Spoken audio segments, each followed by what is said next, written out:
Something just happened in Europe that few people truly expected, and it could reshape the political conversation far beyond Hungary. After nearly 2 decades at the center of power, Viktor Orban is out. For years, he stood as one of the most recognizable faces of hardline nationalist politics in Europe. He built a system he proudly described as illiberal, but to many observers it looked far more restrictive. A system where power tightened around a small circle, institutions weakened, and dissent became harder to sustain. For 16 years straight, and nearly 20 in total, Orban dominated Hungarian politics.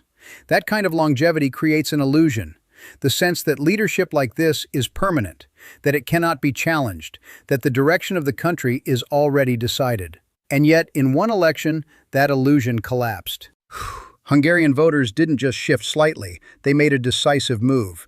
They removed Orban's party from power and handed the opposition a commanding majority in parliament. Not a narrow win, not a fragile coalition, a clear mandate. That changes everything. Because now, for the first time in years, there is a real opportunity to reverse the direction Hungary has been heading. Policies that reshaped institutions, rewrote constitutional norms, and concentrated authority can now be revisited. There is a path, not a guaranteed one, but a real one, toward rebuilding democratic structures that many believed had been permanently altered. And this moment didn't happen in a vacuum. During Orban's rule, critics pointed repeatedly to systemic corruption, economic underperformance, and the use of political influence to benefit close allies and family networks.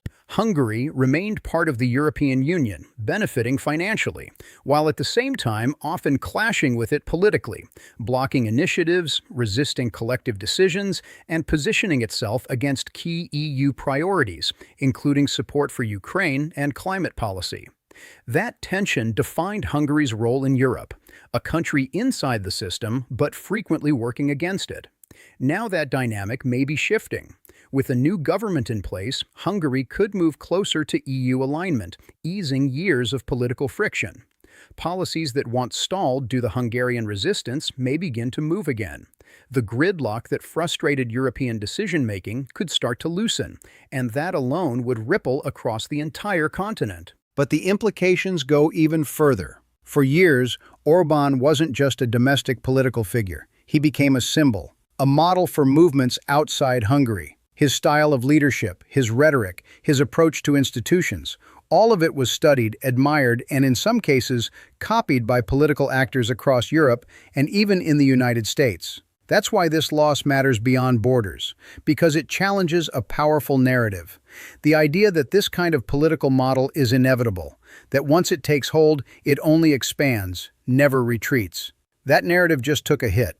International support didn't save him. Despite backing from abroad, despite attention from influential figures, even last-minute efforts to rally support, it wasn't enough. In the end, the deciding force was domestic voters. Not alliances, not external endorsements, but people inside the country making a choice.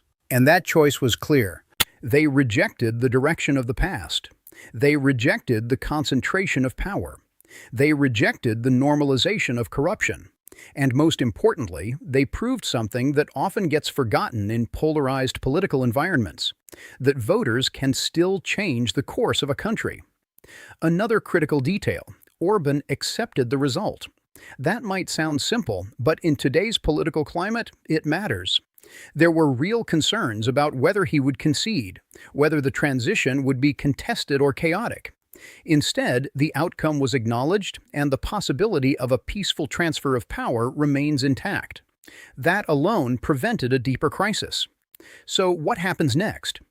Inside Hungary, there is now a chance, not a guarantee, but a chance to restore judicial independence, reopen media space, and reduce political pressure on institutions that had been under strain for years.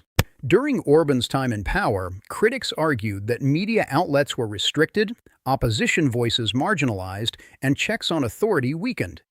If those trends are reversed, it could fundamentally reshape the country's democratic landscape. There's also the question of accountability. Allegations of misuse of public funds have followed Orban's government for years. Reports pointed to projects in his home region, infrastructure that made little economic sense, developments that appeared disproportionate to local needs, and wealth accumulation among those close to power. If the new leadership chooses to pursue these issues, it could lead to investigations, legal challenges, and potentially set a precedent not just for Hungary, but for other countries facing similar concerns.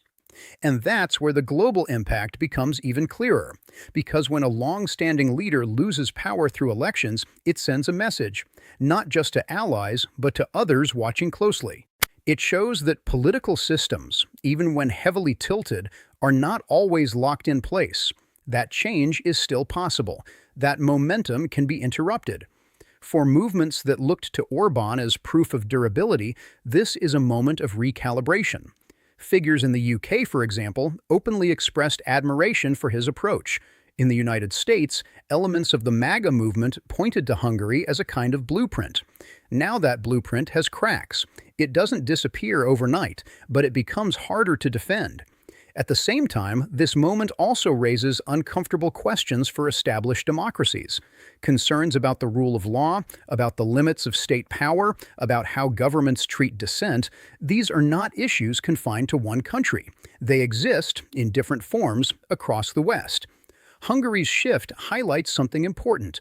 Reform is possible, but it requires pressure, participation, and belief that change can actually happen. And maybe that's the most significant takeaway, because in a global environment where political news often feels repetitive, the same tensions, the same conflicts, the same divisions, moments like this stand out. Not because they solve everything, but because they interrupt the pattern. They remind people that outcomes are not predetermined, that even after years of consolidation, systems can be challenged, that even when a political direction seems locked in, it can still be reversed. Of course, none of this guarantees what comes next.